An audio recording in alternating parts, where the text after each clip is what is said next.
प्रभु की आशीष आपके ऊपर आएगी, तब आपका जो चरवाहा है आपके लिए सोचेगा, तब वो आपके ऊपर ध्यान केंद्रित करेगा। ये हमारे लिए समय है कि इस लॉकडाउन की अवस्था में हम और आप अपने आप को चेक करें, क्या हमारा बिहेवियर चर्च के साथ में, अपने पासवान के साथ में, अपने परमेश्वर के साथ में अच्छा है? क्योंकि जैसा आप संसार के व्यक्ति के साथ में करते हो, ठीक वैसा ही स्वभाव आपका, ठीक वैसा ही नेचर आपका परमेश्वर के साथ में। क्योंकि प्रभु का कलाम कहता है, जो छोटे से छोटों के साथ में अच्छा व्यवहार नहीं कर सकता, तो मेरे साथ कैसे करेगा? जिनको तुम देखते हो उनके साथ अच्छा व्यवहार नहीं कर सकते, तो मेरे साथ कैसे करोगे? क्योंकि प्रभु कुछ कहता नहीं, प्रभु को आप देख नहीं रहे हो, तो इसलिए प्रभु के साथ में बस जैसा जी चाहता है अपनी तरफ से चालू जाते हो और अपनी तरफ से खत्म कर लेते हो और अपनी तरफ से सेटिस्फाइड हो जाते हो। परमेश्वर की मर्जी पूछी, परमेश्वर खुश है हमसे, वो सेटिस्फाइड है हमसे, वो प्रसन्न है हमसे। क्योंकि प्रभु को तो तुरंत मालूम कहता है कि ये मेरे मन के मुताबिक है, मैं इससे प्रसन्न हूं, ये मेरा प्रिय पुत्र है, इससे मैं प्रसन्न हूं। प्रभु तो कहता है, लेकिन वाकई में क्या मैं उससे, मेरी जिंदगी से, मेरे परिवार से खुश है? यदि खुश नहीं है तो ये एक सवालिया निशान है। सोच लीजिए, जिसने परमेश्वर को क्रोध दिलाया उसके साथ में क्या क्या हो सकता है और क्या क्या होगा। क्योंकि कोई भी प्रभु के दास का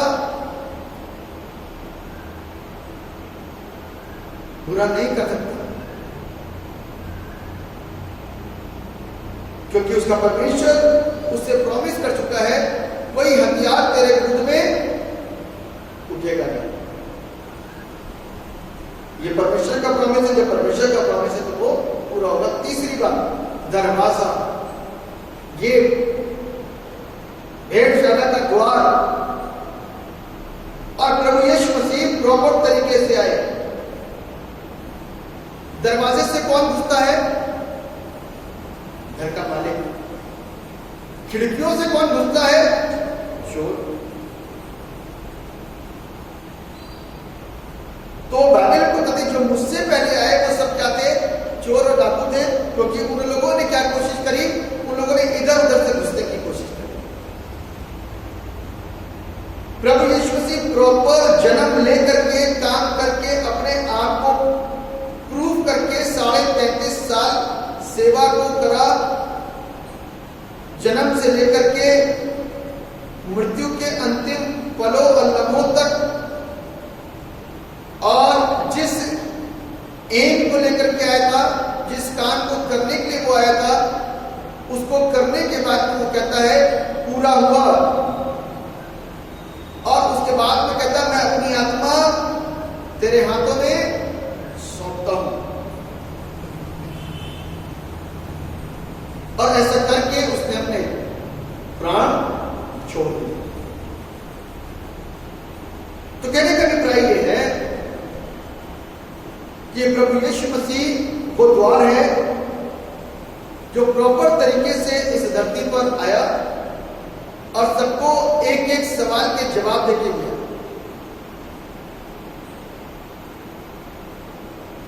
यदि आप कहते हो कि वो मनुष्य था तो वो इतने सिद्ध काम कैसे कर गया? यदि आप उसको कहते हो वो परमेश्वर था तो उसको प्रभु क्यों नहीं मानते? सवाल है यहां। हमको इस चीज को समझना है। जब हम समझेंगे हमारी बुद्धि एक्सपेंड होगी। इसीलिए हमेशा कोशिश करिए जो सही है, प्रॉपर है, वो काम करने की कोशिश करिए। जल्दबाजी के साथ में नहीं, क्योंकि जल्दबाजी में हड़बड़ी होती है और हड़बड़ी में ही गड़बड़ी होती है। उससे अपने आप को बचाएं। क्योंकि प्रभु ने किसी भी काम करने में हड़बड़ी नहीं दिखाई, इसलिए कोई गड़बड़ी नहीं हुई। प्रभु ने बड़ी शांति के साथ में सारे काम किए। किसी का बुरा नहीं करा, किसी का विरोध नहीं किया, किसी को सताया नहीं, किसी को अपने पास से भगाया नहीं, सबको गले लगाया। क्योंकि यही कहता चरवाहा है जो सिद्ध था और सिद्ध है। हम कोशिश कर रहे हैं, और ऐसा ना हो कि जिंदगी भर कोशिश ही करते रह जाएं कि 60 साल के बाद में सन्यासी बनेंगे और उसके 5 साल के बाद में वनों में चले जाएंगे, खामोश कर लेंगे अपने आप को, चुप कर लेंगे अपने आप को। सारी मस्ती दुनिया में मारने के बाद में, सारे काम दुनिया में करने के बाद में आज हमारे मन के अंदर ये चीजें आ गई कि हम सन्यासी बने। सन्यासी का मतलब सन्यास लेना। 60 साल में लोगों के हाथ पर जब काम करने बंद कर जाते ना, तो वो सेवा निवृत्त कर दिए जाते हैं, ठीक है ना। और हम और आप भी सन्यास ले लेते हैं, सन्यासी बन जाते हैं। परिवार से सन्यास, दुनिया से सन्यास, सब जगह से, बच्चों से सन्यास, सारे काम कर लिया, अब सन्यासी बन गए। अब क्या हो गया? न ढंग से मुंह से आवाज निकल रही है, न ढंग से ताकत लगा पा रहे हैं, और अपने आप को ये जता रहे हैं, ये बता रहे हैं कि अब प्रभु के साथ होगी। मेरे प्रियो, यीशु मसीह वो द्वार है जिसके द्वारा हम और आप शिक्षित किए जा रहे हैं। मैं एक पद पढ़ूंगा आपके साथ, निकाल लीजिए, यूहन्ना 10।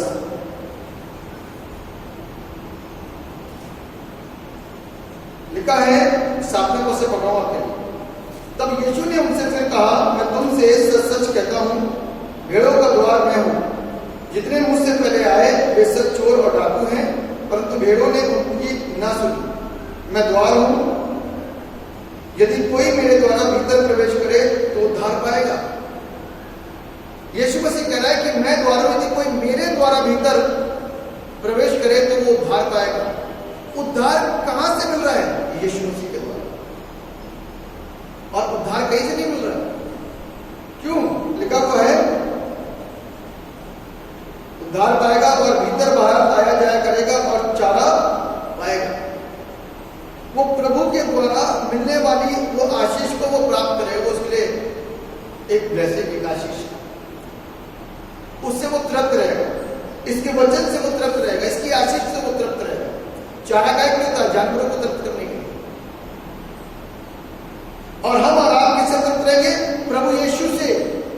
आज जितने प्रभु यीशु मसीह के लोग हैं वो सेटिस्फाइड हैं अपने ईश्वर से, अपने प्रभु से, अपने यीशु से। हमको इधर उधर जाने की और भागने की आवश्यकता नहीं है। हम दरवाजे से मिले हुए हैं, दरवाजे से ही प्रवेश करते हैं और बाहर आते हैं और जाते हैं। हमको डर नहीं है दुनिया का कि एक धागा यहां बांधो तो एक धागा यहां बांधो तो एक धागा यहां बांधो, कोई डर नहीं है। क्योंकि हमें मालूम है डराने वाला धागे से नहीं डरता, धागे के अंदर भी घुस जाएगा। डराने वाला उससे डरता है जो द्वार बन के खड़ा हुआ है। जरा देख तो मेरे लोगों के ऊपर आंख उठा करके,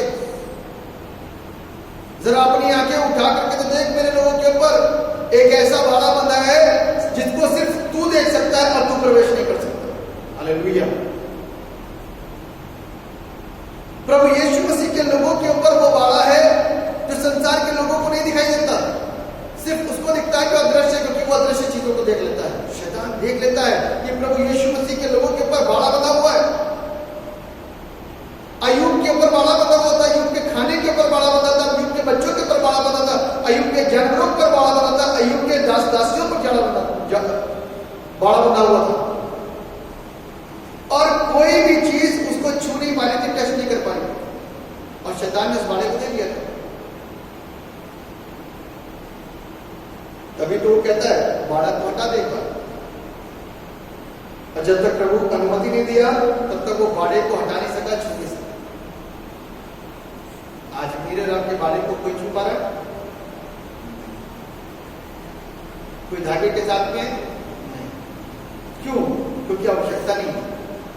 ना तो कोई धागा ऐसा बना जो हमारी बुद्धि को तेज कर दे, ना कोई धागा ऐसा बना जो हमको नौकरी दिला दे, ना कोई धागा ऐसा बना जो हमारे अंदर छुपी हुई दुष्ट आत्मा को निकाल के बाहर फेंक दे।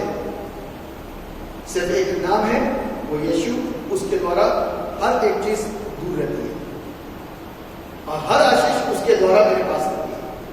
हालेलुया। मैं तो विश्वास करता हूँ। ये तो लोग इस बात पर विश्वास कर रहे हैं तो प्रभु को महिमा दे सकते हैं, उसके नाम की तारीफ और उसकी प्रशंसा को कर सकते हैं। अंतिम बात, वॉइस, उसकी आवाज। आवाज, यदि प्रभु की आवाज उसके भेड़ों के लिए आ रही है तो भेड़ उसकी आवाज को सुन ले। मालूम है, बाइबल में बड़ी अच्छी बात लिखी गई है। कहता है मत्ती रचित सुसमाचार उसके 24 अध्याय के अंदर कि अंत के दिनों में कुछ ऐसे लोग आएंगे, आवाजें देंगे, मैं मसीह हूं, मैं मसीह हूं। आवाज को पहचान लेना। यदि प्रभु के साथ में, उस द्वार के साथ में जुड़े हुए नहीं हो तो धोखा खा जाओगे, क्योंकि कॉपी करने वाला सेम आवाज की कॉपी करने की कोशिश करता है।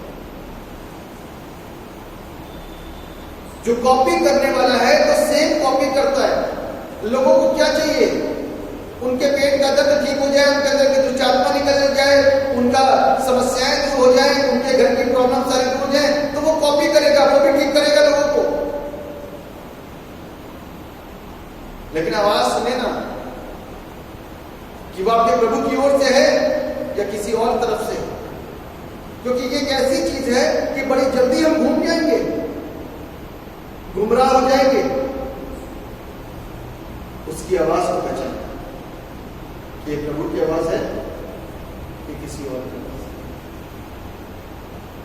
ये शैतान को कॉपी करेगा, चंगा करेगा वो लोगों को, ठीक करेगा लोगों को, बीमारियां ठीक हो जाएंगी और हम आप क्या कहेंगे? ठीक तो वहां पर भी हो रहे। और क्या बोलेगा? कहता है, वो कहेगा मसीह यहां है और मसीह वहां है, तो भाग मत जाना, चले मत जाना। क्योंकि मसीह कोई विशेष जगह पर नहीं आएगा, मसीह तो सब जगह है, सब जगह उपस्थित है। जहां अपने घर में बैठ करके पुकारोगे ना, वहीं पर प्रभु यीशु मसीह मिलेगा। साधु सुंदर सिंह ने अपने घर में पुकारा, वहां प्रभु यीशु मसीह आया। जिसने विश्वास के साथ उसको पुकारा, वहां प्रभु यीशु मसीह आया। तो किसी के धोखे में मत आ जाना, क्योंकि यीशु मसीह ने कोई विशेष देश, विशेष कंट्री नहीं सिलेक्ट करी। कहीं धोखा हो जाए कि इजराइल का परमेश्वर इजराइल में ना जाए। नो, वो कहीं पर भी है, वो सारी दुनिया में है और मुझको और आपको सुनता है। हम जहां बैठे होंगे ना, यदि विश्वास के दशा होंगे तो वहीं से उठा ले जाएंगे। लेकिन उसकी आवाज यदि हम सुन रहे होंगे और उसकी आवाज को जानते होंगे, तो मैं ऐसा विश्वास करता हूं कि मेरे और आपके सामने कोई भी समस्या आ नहीं सकती। 4 बातों को मैंने आज आपको बताया। चरवाहा, भेड़, गेट यानी कि दरवाजा और आवाज। इन 4 बातों को हमने सीख करके जो भी शिक्षा हासिल करी है, इन सारी बातों को यदि एक साथ जोड़ें तो हमको समझना है गेट से, द्वार से आया हुआ चरवाहा भेड़ों को आवाज देता है। आज वो चरवाहा द्वार पर खड़ा हुआ है। कौन खड़ा है? चरवाहा खड़ा है। कहां खड़ा है? दरवाजे पे खड़ा हुआ है। और किसके लिए खड़ा है? भेड़ों के लिए खड़ा है। और नॉक किसके लिए कर रहा है? आवाज किसको दे रहा है?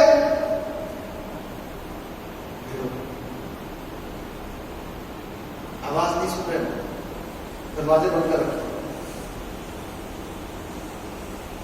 दरवाजा खोलो, उसकी आवाज भीतर आने को।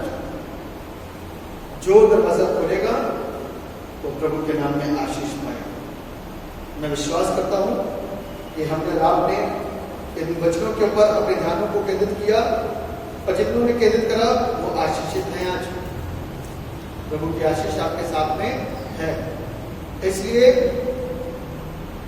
यहां सभी मत जाइएगा, क्योंकि मैं अभी आपके लिए प्रार्थना करूंगा और गीतों को गाऊंगा और जो भेंटे आप लोग अपने घर में एकत्र कर रहे हैं उस भेंटों को लेकर के प्रार्थना करेंगे और परमेश्वर के नाम को धन्यवाद देंगे। मेरा विश्वास है कि आप प्रार्थनाओं को सुनने वाले परमेश्वर हैं और परमेश्वर अपने लोगों पर अपनी दया करने वाला है। तो इसलिए जो कुछ भी आप कर रहे हैं वो अपने प्रभु के लिए कर रहे हैं और प्रभु के लिए कैसे किया जाता है वो आप बेहतर जानते हैं। तो प्रभु के नाम को महिमा मिले। इस वचन के द्वारा प्रभु आप सबको आशीष करे, अपनी महिमा के इस्तेमाल करे। छोटी सी दुआ प्यारे खुदा में आपको धन्यवाद देते हैं आपकी तमाम आशीषों के लिए जो आपने हम सबको वचन से शिक्षित किया, इसलिए आपके नाम को महिमा, आपकी तारीफ हो। आपकी इस वचन पर अपनी मोहर लगाइए, इस वचन से हमको शिक्षा सारा महिमा गौरव आपको देते हैं। दुआ को आपके नाम में मांगते हैं, ऐसे सुनिए और कबूल कीजिए। इस समय हम लोग मिलकर के ये गीत गाएंगे।